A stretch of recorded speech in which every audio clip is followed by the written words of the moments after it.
Hello out there! Our season's over, but we have another brand new special edition here of the MCC News. I am your host, five-time MCC champion, Alan Morrow.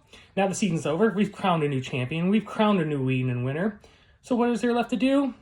This year, we have the inaugural MCC News, the MCC Awards 2023 edition. We do have 5 awards to give out. It's going to be very interesting, some very close competitive matchups here in the awards. I have not seen who these winners are yet. It'll be news to everybody here. Before we start, we would like to appreciate our MCC News Award sponsor, the Detroit News. Newspapers, they're still for sale.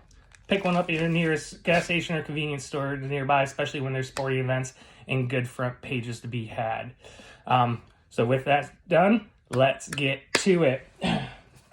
So as said, we do have 5 categories. Our first one here will be SVS Vision's best draft pick. SVS Vision, very good company. Get your glasses, get your eyes checked. Your eyes are very important. We need them. Go to SVS Vision, go to svsvision.com to find your nearest locations near you. All right. So the best draft pick, what we're looking for here is not just necessarily the best draft pick, it's the best value draft pick. It's the best almost where someone was able to pick. So we're not, CMC, the number 1 overall player. Of course, he was a great draft pick at the first pick overall, but we're kind of looking for better value, the best draft pick of something that helped propel a team to where they finished. So a couple of our nominees are James's pick of Sam Laporta, which was round 11, pick 1, who finished as the tight end 1. Alan's pick of Rashee Rice, round 11, pick 4. He finished wide receiver 27, but he was really good down the stretch, actually, for Schrader, because I did trade him for it. Gabe's pick of Nico Collins, round 14, pick 7. He ended up as the wide receiver number 9 on the season. And then Schrader's pick of Raheem Mostert, round 11, pick 9, who finished as RB number 2. So, those are our nominees. Let's see who wins. And best draft pick goes to James's pick of Sam Laporta for the pick round 11, pick 1. Now, he got the tight end number 1 on the season late into the draft, round 11. That's fantastic. He beat out, even Travis Kelce was the first round pick. Sam Laporta beat him out. That helped propel James, who had very low draft capital, to start off really good in the season, continue on, and finish number 3 on the year. It was fantastic. A few high points. It's a great pick. I think it was a close second to probably Schrader's Raheem Mostert. But with him missing the last couple weeks of the season, Schrader not really even making the semifinals, probably swayed that decision, I would assume, a little bit. All right. Our next pick here, our next award here is for Best Waiver Pickup. So, waiver pickups. It's not just waivers on the FAB and the waiver wire. It's also any free agent pickups that was picked up throughout the season. This is one of our bigger categories of the most nominees in it. Some of our nominees. We have the week 2 pickup from James on Kieran Williams with the $22 FAB. Will's week 2 pickup of Puka Nacua, spending $20 FAB. Jim's week 3 pickup of Tank Dell that spent $6. That's a very good value that Jim got in Tank Dell, even though he did get hurt by the end of the season, but probably really lined up for a good 7th round keeper there. In week 7, Lee picked up Dak Prescott as a free agent that helped propel Lee not just in the playoffs, but getting him through the playoffs. Dak Prescott was great towards the second half last of the season, leading James to a championship. James's week 1 pickup of Zach Moss before the first game of the season, free agent, which once again, with him, that Sam Laporta, and even Kieran Williams coming in the next week, really propelled James to a very hot start. Cooled off a little bit, and then he picked back up, finishing 3rd overall. My week 9 pickup of Devin Singletary as a free agent. He was really good down the stretch. Unfortunately, I didn't make the playoffs and didn't really get a lot of that high points there. And then last is my week 15 pickup of Drew Lock and Marcus Mariota. A lot of controversy behind that one. Picked those guys up, putting Tyra in a tough position going into that first playoff game of the season with Jalen Hurts on Monday night. Obviously it didn't affect Tyra at all, but it was fun nonetheless. I doubt that one will win. So let's see who wins the best waiver pickup of the season. Winner is James's pickup of Karen Williams. Week 2 pickup, $22 in Fab. James, clean sweep so far, 2 for 2.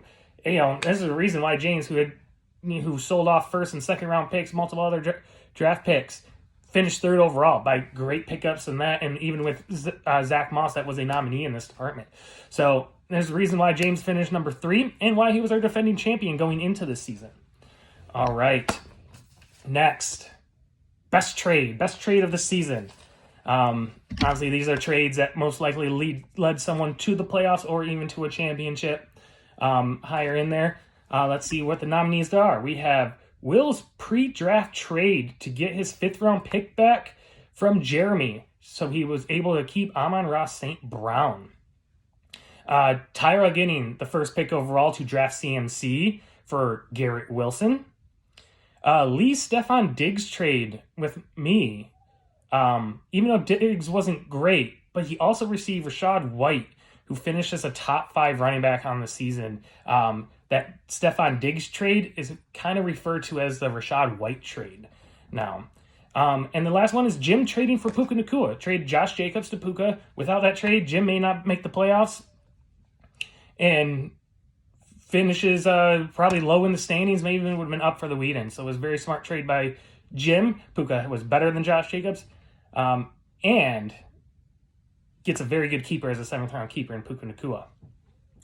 So those are our nominees. Best trade. Let's see who goes. All right, we got Will's pre-draft trade to get Amon-Ra St. Brown. He finished, I believe, 3rd or 4th wide receiver overall, and without that trade, he probably keeps Amon-Ra St. Brown as a 3rd-round pick, but it really weakens his trade. He doesn't get Josh Allen. He probably wouldn't be able to keep Amon-Ra St. Brown for this next season because he's a 3rd-round keeper for next season. He would have been a 1st-round keeper otherwise, and who knows if he would have kept him. But that was a smart trade by Will. Without that trade, Will probably doesn't have the season that he has, doesn't go into the championship, and finishes 2nd place in our league. So, great trade, Will. All right, next, worst trade. So, a lot of bad trades. Let's see which one's the worst. Honestly, we have Will's trade for Josh Jacobs. He traded away Puka Nacua. Jacobs finished for weeks 13 through 17, end of the regular season into the playoffs, only scored 6 points combined. Only scored 6 points. While Puka didn't score less than 6 points in each of those weeks. Doug's trade for DeAndre Swift and Dameon Pierce. He traded away a 3rd-round pick. Neither of those guys, since that trade, neither of those guys really helped him at all. He still missed the playoffs. It's a trade kind of he had to do. He had a lot of running back injuries. Unfortunately, it didn't work out for him. Will's trade for Travis Kelce. He traded around a 2nd-round pick in Dalton Kincaid that would have been a great keeper, and Kelce just was not Travis Kelce. He was not very good for the playoffs and hurt Will. One of the main reasons why he didn't finish 1st place.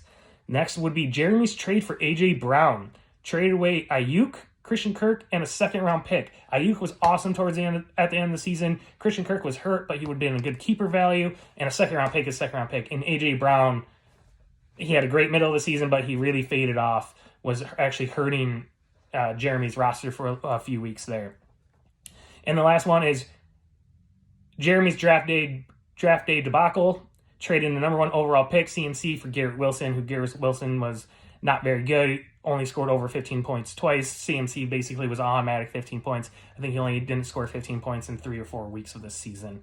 It was a bad trade. Everyone knew it was a bad trade then. It was a bad trade as the season started. It was a bad trade as the season went. It was a bad trade at the season's end. So let's see who wins. There is probably a strong possibility we know how this one is ending. And the winner is Jeremy's draft day trade debacle. Who knew? There is good hope in this one. Perhaps next season, if Garrett Wilson catches on fire, because he can keep him next season, maybe the trade doesn't look as bad in 2-3 years from now. But as of right now, it was a god-awful trade. Last category. Best storyline. There's a few of them here. Some storylines throughout the season. We have Jim's 0-8 to 6-8 in playoffs. Fantastic run by Jim there.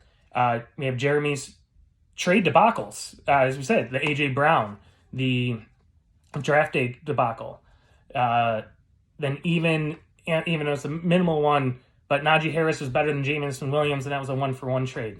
Jeremy and his trades were not great, and even Jeremy in the preseason traded that 5th-round pick to Will back and helped set up Will. So Jeremy was not on point trading this season. And the last one is Lee's championship run. 15-1, highest points for. He was in it all season. His team rocked and rolled. It was a great storyline. Lee, who historically has not been very good in the league, to champion this year. Best storyline. Let's see who is the winner.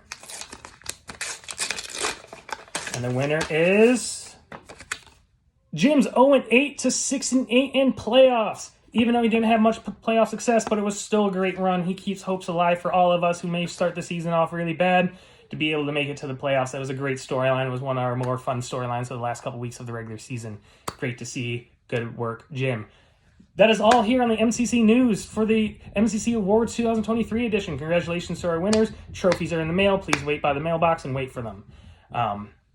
With that being said, before we let you go, as always, Lions playoffs. Let's go, Lions. Fuck the Rams.